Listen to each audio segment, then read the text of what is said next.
Hello friends, कैसे हैं आप लोग। मुझे उम्मीद है आप लोग बहुत अच्छे होंगे और अपनी तैयारी बहुत अच्छे से कर रहे होंगे।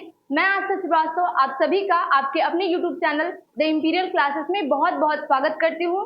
जो लोग मेरे साथ पहले से जुड़ गए होंगे वो जानते होंगे कि हम लोग घटना चक्र का एक सीरीज स्टार्ट किए हैं और ये हमारा आज का 3rd चैप्टर है। ये क्षेत्रीय राज्य पंजाब एवं मैसूर। जो लोग नए होंगे वो हमारे चैनल को जल्दी से सब्सक्राइब कीजिए और जल्दी से हमारे साथ जुड़ जाइए। हम लोग शुरू करते हैं क्वेश्चन नंबर 1 से।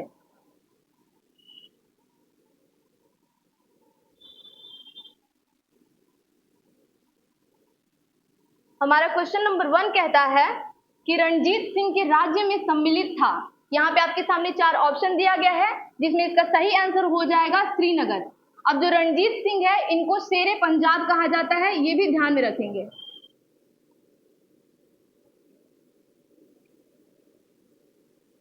शेरे पंजाब, राजा रणजीत सिंह को शेरे पंजाब के नाम से जाना जाता है और इनके राज्य में श्रीनगर सम्मिलित था। इसका एक्सप्लेनेशन देखते हैं। ये कहता है कि रणजीत सिंह का जन्म 13 नवंबर 1780 को सुकरचकिया मिसल के मुखिया महासिंह के घर हुआ था। जब गुरु गोविंद सिंह जी की मृत्यु हो जाती है तो सिख साम्राज्य 12 मिसलों में बंट जाता है, जिसमें एक मिसल होता है सुकरचकिया मिसल और सुकरचकिया मिसल के मुखिया थे महासिंह और महासिंह के पुत्र थे रणजीत सिंह, जिनके बारे में यहाँ इस क्वेश्चन में पूछा गया है। इसमें कहता है कि महाराजा रणजीत सिंह और अंग्रेजों के बीच 25 अप्रैल 1809 को अमृतसर की संधि हुई।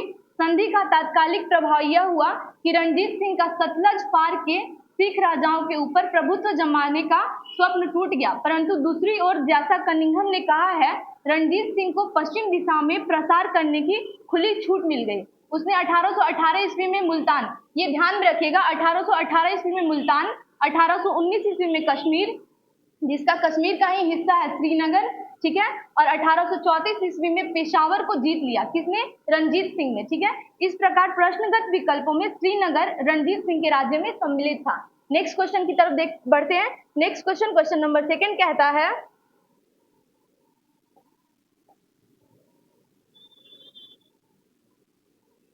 क्वेश्चन नंबर 2 कहता है कि रणजीत सिंह का संबंध किस मिसल से था। तो पिछले क्वेश्चन में हम लोग देख चुके हैं कि सुकरचकिया मिसल से रणजीत सिंह का संबंध था, क्योंकि इनके पिता जो थे महासिंह वो सुकरचकिया मिसल के मुखिया थे। तो इसका सही आंसर हो जाएगा सुकरचकिया मिसल, ठीक है। नेक्स्ट क्वेश्चन देखते हैं, क्वेश्चन नंबर 3। क्वेश्चन नंबर 3 कहता है कि रणजीत सिंह किस मिसल से संबंधित थे। सेम क्वेश्चन दिया हुआ है, इसका सही आंसर हो जाएगा सुकरचकिया मिसल। ये यूपी पीसीएस प्री 1997 में पूछा गया है और ये क्वेश्चन बार बार पूछा जा रहा है, इसलिए इस क्वेश्चन को अच्छे से याद रखेंगे, ठीक है। नेक्स्ट क्वेश्चन देखते हैं, क्वेश्चन नंबर 4। हमारा क्वेश्चन नंबर 4 कहता है कि महाराजा रणजीत सिंह के राज्य की राजधानी थी, ठीक है। महाराजा रणजीत सिंह के राज्य की राजधानी पूछ रहा है, तो इनकी 2 राजधानी थी, ठीक है। एक थी राजनीतिक राजधानी जो था लाहौर, इसको ध्यान में रखेंगे, और एक थी धार्मिक राजधानी जो था अमृतसर, इसको भी ध्यान में रखेंगे। धार्मिक राजधानी कहाँ थी?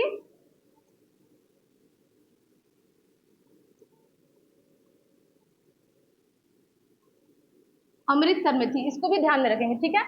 इसका एक्सप्लेनेशन कहता है कि 1798 ईस्वी में अफगानिस्तान का शासक था जमान शाह। अफगानिस्तान का शासक जमान शाह 1798 ईस्वी में यहाँ पर पंजाब पर आक्रमण करता है और वापस जाते समय उसकी जो तोपें थी वो चिनाब नदी में गिर जाती हैं और रणजीत सिंह क्या करते हैं कि उसकी तोपें निकलवाकर वापस भिजवा देते हैं, जिससे प्रसन्न होकर, खुश होकर जो जमान शाह था वो उनको लाहौर पर अधिकार करने का अनुमति दे देता है। उसके बाद राजधानी जो बनती है, राजनीतिक राजधानी, वो लाहौर को बना दिया जाता है और धार्मिक राजधानी अमृतसर को बना दिया जाता है, ये भी ध्यान में रखेंगे।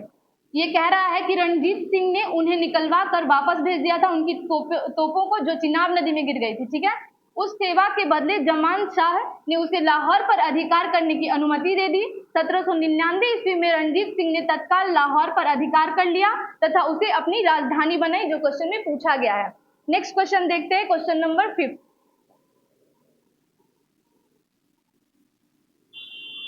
हमारा क्वेश्चन नंबर 5 कहता है कि राजा रणजीत सिंह ने किस स्थान पर अदालत ए आला की स्थापना की। तो जो इनकी राजधानी थी, राजनीतिक राजधानी, वहीं पे इन्होंने अदालत ए आला की स्थापना भी की। जो हमारा सही आंसर हो जाएगा वो हो जाएगा ऑप्शन बी, लाहौर। इसका एक्सप्लेनेशन कहता है कि रणजीत सिंह की न्याय व्यवस्था कठोर थी। इनकी न्याय व्यवस्था जो थी वो बहुत ही कठोर थी। राज्य की सर्वोच्च अदालत का नाम जो था वो अदालत आला था, इसको भी ध्यान में रखेंगे। राज्य का सर्वोच्च अदालत का नाम था अदालत आला, ठीक है। यह अदालत लाहौर में स्थित थी। रणजीत सिंह स्वयं उसके प्रधान न्यायाधीश थे, इसको भी ध्यान में रखेंगे। नेक्स्ट क्वेश्चन, क्वेश्चन नंबर 6 कहता है, हमारा क्वेश्चन नंबर 6 कहता है कि रणजीत सिंह ने सुप्रसिद्ध कोहिनूर हीरा जो था वो किससे प्राप्त किया था? कोहिनूर हीरा प्राप्त किया था, किससे प्राप्त किया था कह रहा है। तो जो कोहिनूर हीरा है वो रणजीत सिंह के खजाने में स्थित था, लेकिन उन्होंने किससे प्राप्त किया था? तो इसका सही आंसर हो जाएगा शाह शुजा से प्राप्त किया था, ठीक है। और जब रणजीत सिंह की मृत्यु हो जाती है तो फिर दलीप सिंह के पास जाता है, और दलीप सिंह के बाद अंग्रेजों के पास चला जाता है, विक्टोरिया, महारानी विक्टोरिया के पास चला जाता है, ठीक है। इसमें इसका एक्सप्लेनेशन कहता है, ये ध्यान रखिएगा, ये 41st बीपीएससी प्री में 1996 में पूछा गया है, बहुत ही इंपॉर्टेंट क्वेश्चन है। इसका एक्सप्लेनेशन कहता है कि पंजाब अहमद शाह अब्दाली के साम्राज्य का भाग था, ठीक है। जो पंजाब था वो अहमद शाह अब्दाली के साम्राज्य का एक हिस्सा था, परंतु 1773 ईस्वी में उसकी मृत्यु के पश्चात, किसकी मृत्यु? अहमद शाह अब्दाली की मृत्यु के पश्चात मुल्तान, कश्मीर इत्यादि कुछ छोटे छोटे भागों को छोड़कर शेष पर सिख मिसलों का अधिकार हो गया। उधर अफगानों के आंतरिक झगड़ों के कारण रणजीत सिंह को अपनी स्थिति दृढ़ करने का अवसर मिला। अफगानों का जो आंतरिक झगड़ा चल रहा था उससे रणजीत सिंह को अपना स्थिति सुदृढ़ करने का अवसर मिल गया था। और 1800 ईस्वी में अहमद शाह अब्दाली का पौत्र जो था शाह शुजा काबुल की गद्दी पर बैठा, परंतु उसके भाई शाह महमूद ने शक्तिशाली बरकजी सरदारों फतेह खां और दोस्त मुहम्मद की सहायता से उसे 1809 ईस्वी में विस्थापित कर दिया। किसको? जो शाह शुजा था, इसका भाई था शाह महमूद, और इसने फतेह खान और दोस्त मुहम्मद की सहायता से शाह शुजा को पदस्थ कर दिया और खुद वहां बैठ गया, कहां पर? काबुल में, ठीक है। तथा स्वयं कश्मीर और पेशावर पर अधिकार कर लिया, कश्मीर और पेशावर पर अधिकार कर लिया दोस्त मुहम्मद ने, ठीक है। इसी अवसर पर शाह शुजा ने काबुल का राज्य प्राप्त करने के लिए रणजीत सिंह से सहायता मदद मांगी कि हमको काबुल का राज्य वापस दिलवा दीजिए, और उसके बदले में उसने कोहिनूर हीरा, जिसको कोहे-नूर हीरा भी कहा जाता है, भेंट किया, ठीक है। तो ये जो क्वेश्चन है इसका सही आंसर हो जाएगा शाह शुजा से राजा रणजीत सिंह को कोहिनूर हीरा प्राप्त हुआ था, ठीक है। नेक्स्ट क्वेश्चन देखते हैं, क्वेश्चन नंबर 7।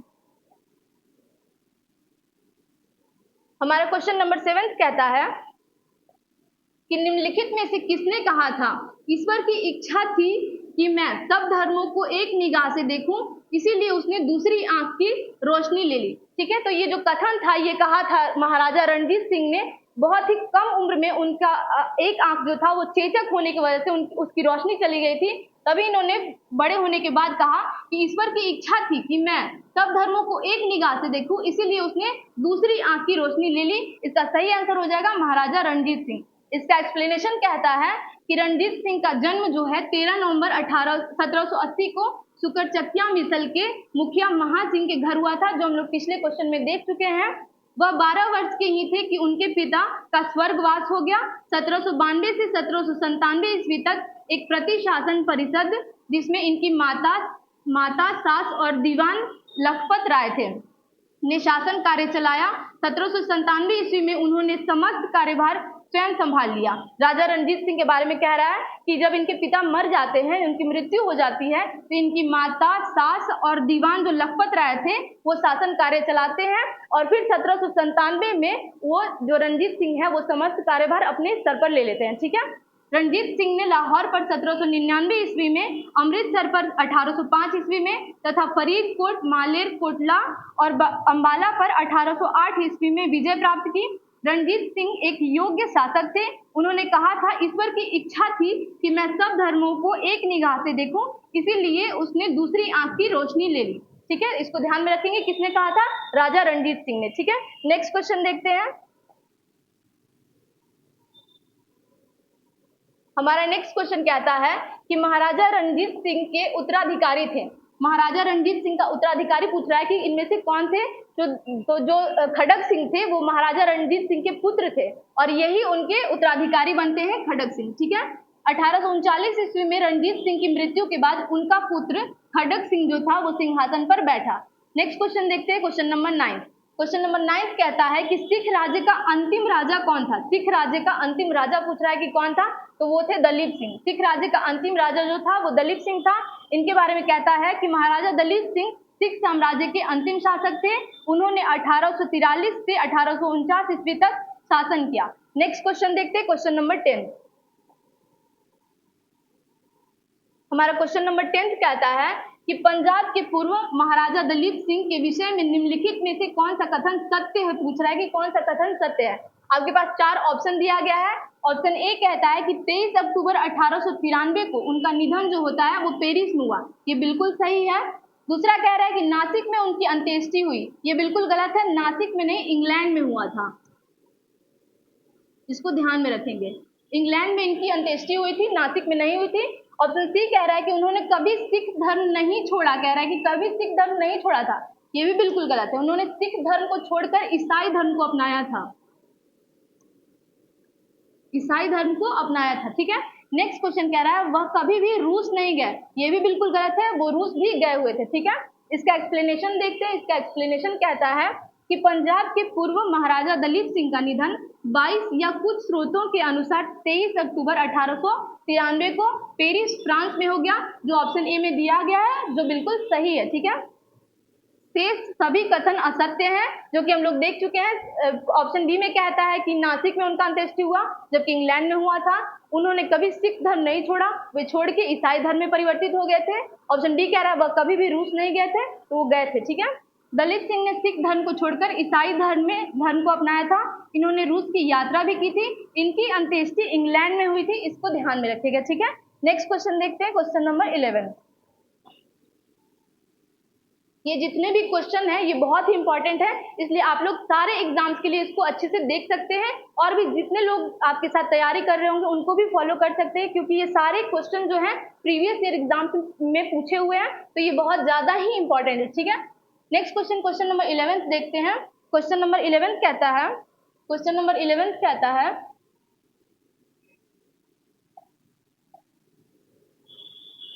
हमारा क्वेश्चन नंबर 11 कहता है कि सिख साम्राज्य का अंतिम शासक था। सिख साम्राज्य का अंतिम शासक हम लोग पहले देख चुके हैं कि सिख साम्राज्य का अंतिम शासक दलीप सिंह था। इनके बारे में लिखा है कि पंजाब के सिख साम्राज्य के अंतिम शासक दलीप सिंह थे। 1849 ईस्वी में द्वितीय आंग्ल सिख युद्ध की समाप्ति पर अंग्रेजों द्वारा पंजाब का विलय कर लिया गया। और इसकी शुरुआत कब हुई थी? द्वितीय आंग्ल सिख युद्ध की समाप्ति 1849 में हुआ था, और शुरुआत जो है 1848 में हुआ था, इसको ध्यान में रखेंगे। ठीक है, विलय कर लिया गया तथा दलीप सिंह को पेंशन देकर बाद में ब्रिटेन भेज दिया गया था। ये भी क्वेश्चन पूछ सकता है कि किस शासक को पेंशन देकर ब्रिटेन भेज दिया गया था, तो यही थे दलीप सिंह। ठीक है, नेक्स्ट क्वेश्चन कहता है, क्वेश्चन नंबर 12, कि पंजाब के विलय के पश्चात पंजाब पर शासन करने के लिए निम्नलिखित में से कौन 3 की परिषद का सदस्य नहीं था। पूछ रहा है कि कौन 3 की परिषद का सदस्य नहीं था। ठीक है, जो ऑप्शन ए कहता है कि एच.एम. इलियट, तो ये नहीं थे। ठीक है, ऑप्शन बी है सर हेनरी लॉरेंस, ये थे। ठीक है, आगे देखते हैं।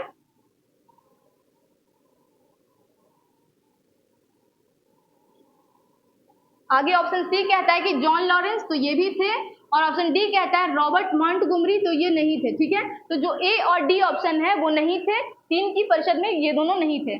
इसका एक्सप्लेनेशन देखते हैं। इसका एक्सप्लेनेशन कहता है कि पंजाब के ब्रिटिश साम्राज्य में विलय के बाद लॉर्ड डलहौजी ने 1849 ईस्वी में पंजाब पर शासन करने के लिए 3 लोगों की एक परिषद का गठन किया था। किसने? लॉर्ड डलहौजी ने, पंजाब पर शासन करने के लिए। उसमें थे सर हेनरी लॉरेंस को अध्यक्ष बनाया गया, जॉन लॉरेंस और चार्ल्स ग्रेनविल मानसेल को सदस्य के रूप में नियुक्त किया गया था। एच.एम. इलियट जो दिया गया है ऑप्शन में, और रॉबर्ट मॉन्टगोमरी इस परिषद के से संबंधित नहीं थे। ठीक है, इसको ध्यान में रखेंगे। नेक्स्ट क्वेश्चन देखते हैं, क्वेश्चन नंबर 13। हमारा क्वेश्चन नंबर 13 कहता है कि प्रथम आंग्ल मैसूर युद्ध, जो जिसका काल भी दिया है 1766 से 69 में कौन विजयी हुआ था। ठीक है, ये कह रहा है कि प्रथम आंग्ल मैसूर युद्ध में कौन विजयी हुआ था, तो इसका सही आंसर हो जाएगा हैदर अली। जो हैदर अली था वो प्रथम आंग्ल मैसूर युद्ध में अंग्रेजों से जीत गया था, तो इसका सही आंसर हमारा ऑप्शन नंबर बी हो जाएगा, हैदर अली। इसका एक्सप्लेनेशन कहता है कि प्रथम आंग्ल मैसूर युद्ध जो कि 1767 से 69 ईस्वी अंग्रेजों और हैदर अली के मध्य हुआ था, निजाम मराठे और अंग्रेज हैदर के विरुद्ध एक त्रिगुट संधि में सम्मिलित हुए। हैदर ने अपनी कूटनीतिक सूझबूझ से इस त्रिगुट को भंग करने का प्रयास किया। उसने मराठों को धन देकर, अब मराठों को जो ये थे हैदर अली थे वो मराठों को धन देकर अपने में मिलाए और निजाम को प्रदेश का प्रलोभन देकर अपनी ओर मिला लिया और फिर कर्नाटक पर आक्रमण किया। अंग्रेजों की प्रारंभिक जो अंग्रेज पहले से सफलता बार बार उनको जो मिल रही थी, इसके वजह से जो निजाम था प्रदेश का प्रलोभन देने के बावजूद भी अंग्रेजों की ओर चला गया। ठीक है, हैदर अली ने उत्साहपूर्वक लड़ते हुए 1768 ईस्वी में मंगलौर पर अधिकार कर लिया। मार्च 1769 ईस्वी में उसकी सेनाएं मद्रास तक जा पहुंची। अंग्रेजों ने व्यवस्था में हैदर अली की शर्तों पर 4 अप्रैल 1769 को मद्रास की संधि की। इसको ध्यान में रखेंगे, मद्रास की संधि जो हुई थी वो 4 अप्रैल 1769 को हुआ था, इसको भी ध्यान में रखेंगे। नेक्स्ट क्वेश्चन देखते हैं, क्वेश्चन नंबर 14। हमारा क्वेश्चन नंबर 14 कहता है कि निम्नलिखित में से कौन 1755 में डिंडीगुल मैसूर में एक आधुनिक शस्त्रागार स्थापना की थी। इनमें से कौन डिंडीगुल मैसूर में एक आधुनिक शस्त्रागार का स्थापना किया था, ये क्वेश्चन पूछ रहा है। तो इसका सही आंसर हो जाएगा हैदर अली ने डिंडीगुल मैसूर में एक आधुनिक शस्त्रागार का स्थापना किया था, ये ध्यान में रखेंगे। ठीक है, इसका एक्सप्लेनेशन कहता है कि 1742 ईस्वी में वेंकट राय के नेतृत्व में मैसूर सेना ने डिंडीगुल पर विजय प्राप्त की। 1755 ईस्वी में मैसूर के महाराज ने स्थिति को संभालने के लिए हैदर अली को डिंडीगुल भेजा। ठीक है, 1755 ईस्वी में हैदर अली ने डिंडीगुल पर कब्जा कर लिया और इस किले को एक सैन्य चौकी में बदल दिया। बाद में हैदर अली मैसूर का वास्तविक शासक बन गया और 1777 ईस्वी में उन्होंने पुरशीन मीर साहेब को डिंडीगुल का गवर्नर नियुक्त किया। ठीक है, इसका एक्सप्लेनेशन भी ध्यान में रखेंगे। नेक्स्ट क्वेश्चन कह रहा है, क्वेश्चन नंबर 15, ब्रिटिश जनरल जिसने हैदर अली को पोर्टो नोवो के युद्ध में हराया था। ये पूछ रहा है कौन सा ब्रिटिश जनरल था जो हैदर अली को पोर्टो नोवो के युद्ध में हराया था। तो इसका सही आंसर हो जाएगा सर आयरकुट। सर आयरकुट ने हैदर अली को पोर्टो नोवो के युद्ध में हराया था। ठीक है, इसका एक्सप्लेनेशन देखते हैं।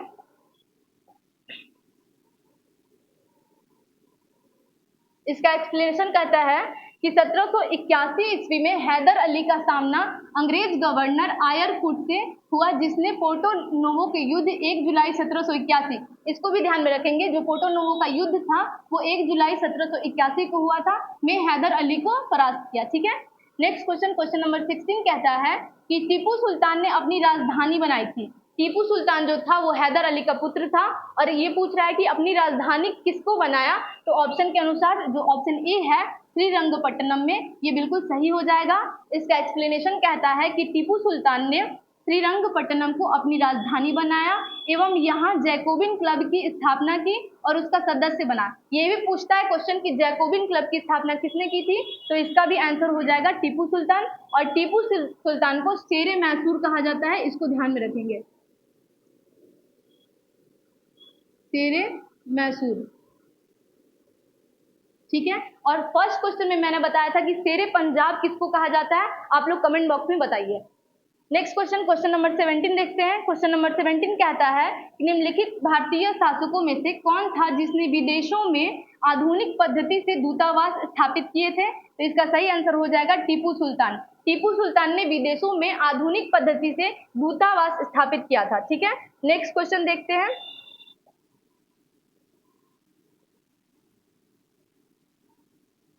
हमारा नेक्स्ट क्वेश्चन कहता है, क्वेश्चन नंबर 18, टीपू सुल्तान ने ब्रिटिश सेना को 1780 में हराया था।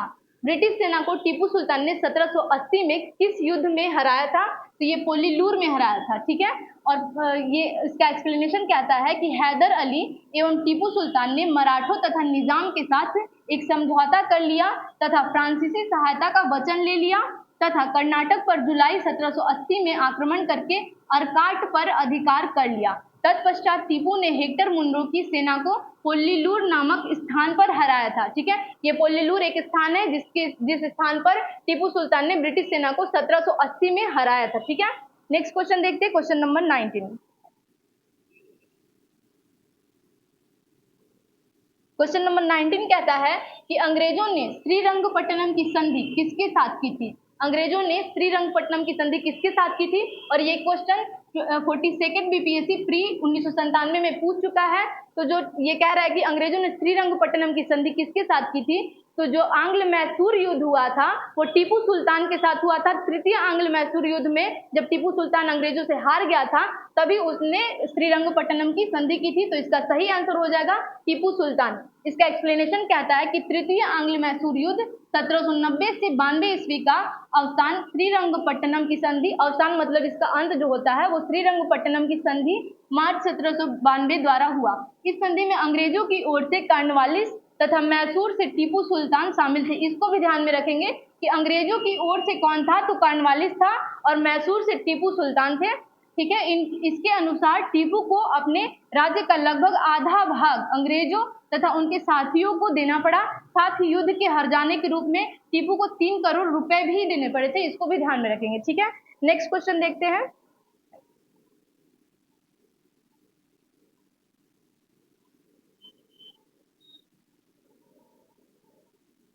इसके एक्सप्लेनेशन में और है कि अंग्रेजों को देना था श्रीरंगपट्टनम की संधि में यह शामिल था कि जब तक टीपू 3 करोड़ रुपए नहीं देगा तब तक उसके 2 पुत्र, ये ध्यान में रखेंगे, टीपू सुल्तान के 2 पुत्र जो थे वो अंग्रेज के कब्जे में रहेंगे। कॉर्नवालिस ने इसी संधि के बाद यह टिप्पणी की। ये टिप्पणी भी कभी कभी क्वेश्चन में पूछ देता है कि किसने कहा था और कब कहा था। ठीक है, तो ये जो कॉर्नवालिस ने इस संधि के बाद टिप्पणी दी थी कि हमने अपने शत्रु को प्रभावशाली ढंग से पंगु बना दिया है तथा साथियों को भी शक्तिशाली नहीं बनने दिया, क्योंकि टीपू सुल्तान के जो 2 पुत्र थे उसको अपने कब्जे में रखे हुए थे। ठीक है, नेक्स्ट क्वेश्चन नंबर 20 कहता है कि टीपू सुल्तान ने अंग्रेजों के साथ युद्ध में कब मारे गए। टीपू सुल्तान अंग्रेजों के साथ युद्ध में कब मारे गए, तो जो चतुर्थ आंग्ल मैसूर युद्ध होता है 1799 में, उसी में टीपू सुल्तान लड़ते लड़ते मृत्यु को प्राप्त कर लिए थे। ठीक है, तो इसको जो सही आंसर हो जाएगा ऑप्शन बी हो जाएगा 1799। इसका एक्सप्लेनेशन कहता है कि टीपू सुल्तान चतुर्थ आंग्ल मैसूर युद्ध 1799 के दौरान अंग्रेजों से लड़ते हुए मारा गया। ठीक है, नेक्स्ट क्वेश्चन देखते हैं, क्वेश्चन नंबर 21।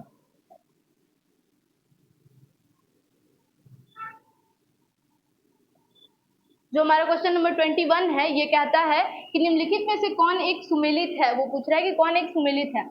ऑप्शन ए कहता है कि प्रथम आंग्ल मैसूर युद्ध जो था वो हैदर अली पराजित हुआ था। ये बिल्कुल गलत है। अंग्रेज और हैदर अली के बीच हुआ था, जिसमें हैदर अली जीत गया था, पराजित नहीं हुआ था। ठीक है, ऑप्शन बी कह रहा है कि द्वितीय आंग्ल मैसूर युद्ध हैदर अली ने अंग्रेजों को पराजित किया। ये भी बिल्कुल गलत है। हैदर अली ने अंग्रेजों को नहीं पराजित किया था। द्वितीय आंग्ल मैसूर युद्ध में हैदर अली अंग्रेजों से हार गया था। ठीक है, जो ऑप्शन सी कह रहा है कि तृतीय आंग्ल मैसूर युद्ध टीपू सुल्तान युद्ध जीता और अपना भूभाग अंग्रेजों को नहीं दिया, ये भी गलत है। तृतीय आंग्ल मैसूर युद्ध में टीपू सुल्तान हार जाता है अंग्रेजों से और तभी उसको श्रीरंगपट्टनम की संधि करनी पड़ती है, जो हम लोग पिछले क्वेश्चन में देख चुके हैं।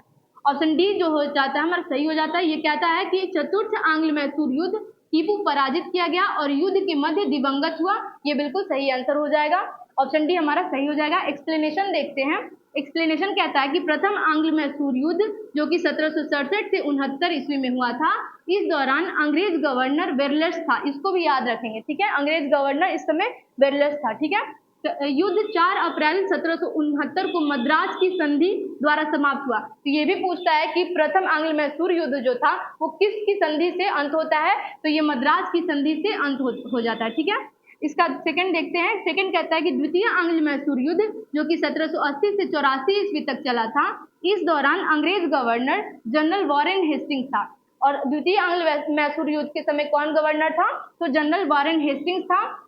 यह युद्ध 1784 ईस्वी की मंगलौर की संधि द्वारा समाप्त हुई। प्रथम जो युद्ध था ये मद्रास की संधि द्वारा समाप्त होता है, जो सेकंड युद्ध था वो मंगलौर की संधि द्वारा समाप्त होता है। नेक्स्ट देखते हैं। थर्ड कहता है कि तृतीय आंग्ल मैसूर युद्ध जो कि 1790 से 92 ईस्वी तक चला था, इसमें याद रखिएगा। ठीक है, इस दौरान अंग्रेज गवर्नर जनरल लॉर्ड कॉर्नवालिस था। इसको भी ध्यान में रखेंगे। तृतीय आंग्ल मैसूर युद्ध के समय जो अंग्रेज था वो लॉर्ड कॉर्नवालिस था। अंग्रेजों के विरुद्ध सहायता के लिए टीपू सुल्तान ने तुर्की से सहायता प्राप्त करने का प्रयत्न किया।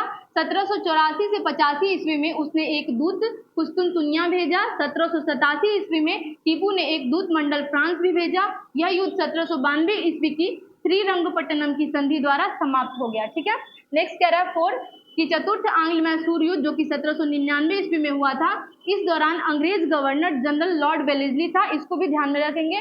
चतुर्थ आंग्ल मैसूर युद्ध के समय अंग्रेज गवर्नर जो था वो लॉर्ड वेलेस्ली था। 4 मई 1799 को अंग्रेजी सेना ने श्रीरंगपट्टनम का दुर्ग जीत लिया और टीपू ने लड़ते लड़ते वीर गति पाई। टीपू के कुल सदस्यों को वेल्लोर में कैद कर लिया गया। ठीक है, जब टीपू सुल्तान मर जाता है, उनकी मृत्यु हो जाती है, तब उसके सारे सदस्यों को वेल्लोर में कैद कर लिया जाता है। इसको भी ध्यान में रखेंगे। नेक्स्ट क्वेश्चन देखते हैं। हमारा जो नेक्स्ट क्वेश्चन है वो मिलान करने के लिए कहता है। तो 22nd क्वेश्चन कह रहा है कि इलाहाबाद की संधि कब हुई थी। तो इलाहाबाद की संधि 1765 में हुई थी। बक्सर का युद्ध 1764 के ठीक बाद 1765 में इलाहाबाद की संधि हुई थी। ठीक है, मंगलौर की जो संधि थी वो हुई थी 1784 में। ठीक है, सालबाई की संधि हुई थी 1782 में और मद्रास की संधि हुई थी 1769 में। ईस्वी आप लोग याद रखेंगे। ठीक है, इसका एक्सप्लेनेशन देखते हैं। इसका एक्सप्लेनेशन कहता है कि इलाहाबाद की प्रथम संधि अंग्रेजों और मुगल सम्राट शाह आलम द्वितीय के मध्य 12 अगस्त 1765 को हुई थी। डेट भी याद रख लीजिएगा, 12 अगस्त 1765 को हुई थी। जबकि इलाहाबाद की द्वितीय संधि जो है वो अंग्रेजों और अवध के नवाब शुजाउद्दौला के बीच 16 अगस्त 1765 को हुई। मंगलौर की संधि द्वितीय आंग्ल मैसूर युद्ध 1780 से 84 ईस्वी के बाद अंग्रेजों और टीपू सुल्तान के मध्य 1784 ईस्वी में हुई थी। सालबाई की संधि प्रथम आंग्ल मराठा युद्ध 1775 से 82 ईस्वी के बाद महादजी सिंधिया की मध्यस्थता में अंग्रेजों और मराठों के मध्य 1782 ईस्वी में हुई थी। मद्रास की संधि प्रथम आंग्ल मैसूर युद्ध 1767 से 69 ईस्वी के बाद 1769 ईस्वी में हैदर अली और अंग्रेजों के बीच हुई थी। ये सन आप लोग याद रख लेंगे। ठीक है, नेक्स्ट क्वेश्चन देखते हैं। Question number 23। क्वेश्चन नंबर 23 कहता है कि बेगम समरू ने एक अति प्रसिद्ध चर्च का निर्माण करवाया था। कहाँ पर करवाया था? तो इसका सही आंसर हो जाएगा सरधना में। सरधना में बेगम समरू ने एक चर्च का निर्माण कराया था। इसका एक्सप्लेनेशन कहता है कि बेगम समरू 1750 से 1836 ईस्वी ने एक अति प्रसिद्ध चर्च का निर्माण मेरठ के नजदीक सरधना में कराया था। ये भी याद रख लेंगे कि सरधना मेरठ के नजदीक है। ठीक है, नेक्स्ट क्वेश्चन देखते हैं।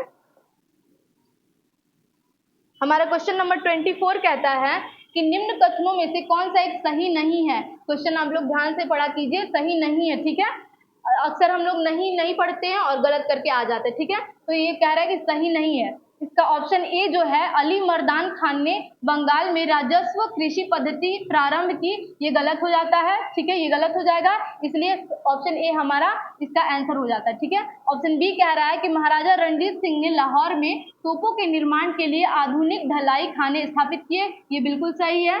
ऑप्शन सी कह रहा है आमेर में सवाई जयसिंह ने यूक्लिड के रेखा गणित के तत्वों का संस्कृत में अनुवाद कराए, ये भी सही है। मैसूर में टीपू सुल्तान ने श्रृंगेरी मंदिर में देवी शारदा की मूर्ति के निर्माण के लिए धन दिया था, ये भी सही है। इसलिए हमारा ऑप्शन ए जो है ये इसका आंसर हो जाएगा। ठीक है, नेक्स्ट क्वेश्चन देखते हैं। अच्छा, पहले इसका एक्सप्लेनेशन देख लेते हैं। ठीक है, इसका एक्सप्लेनेशन कहता है कि रणजीत सिंह ने तोप खाने पर अधिक बल दिया था। लाहौर तथा अमृतसर में तोपें, गोला और बारूद बनाने के कारखाने लगाए गए। आमेर के सवाई जयसिंह ने यूक्लिड के रेखा गणित के तत्वों का संस्कृत में अनुवाद कराया। सवाई जयसिंह ने जयपुर, दिल्ली, बनारस आदि नगरों में 5 वेधशालाएं भी बनवाई। टीपू सुल्तान ने श्रृंगेरी मंदिर में शारदा मंदिर की मूर्ति, ये पूछता है क्वेश्चन कि श्रृंगेरी मंदिर में शारदा देवी की मूर्ति का निर्माण टीपू सुल्तान ने इसके लिए धन दिया था। ठीक है, जबकि बंगाल में राजस्व कृषि पद्धति प्रारंभ करने का श्रेय अली मर्दान खान को नहीं बल्कि मुर्शिद कुली खान को है, जो ऑप्शन ए में दिया हुआ था, जो गलत कथन था। ठीक है, नेक्स्ट क्वेश्चन, क्वेश्चन नंबर 25 देखते हैं। हमारा क्वेश्चन नंबर 25 कहता है कि निम्नलिखित कथनों पर विचार कीजिए। कथन एक कहता है कि पानीपत के तृतीय युद्ध में अहमद शाह अब्दाली ने इब्राहिम लोदी को पराजित किया था, ये बिल्कुल ही गलत है।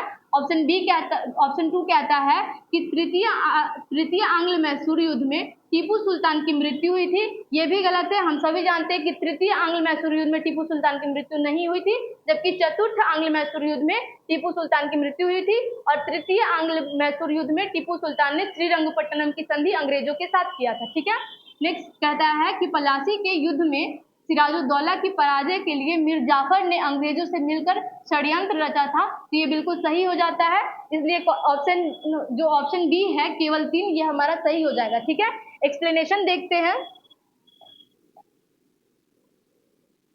एक्सप्लेनेशन कहता है कि 14 जनवरी 1761 को पानीपत की तीसरी लड़ाई, इसको याद रखेंगे, 14 जनवरी 1761 को पानीपत की तीसरी लड़ाई होती है, जिसमें अहमद शाह अब्दाली ने सदाशिव राव भाऊ के नेतृत्व वाली मराठा सेना को बुरी तरह परास्त किया।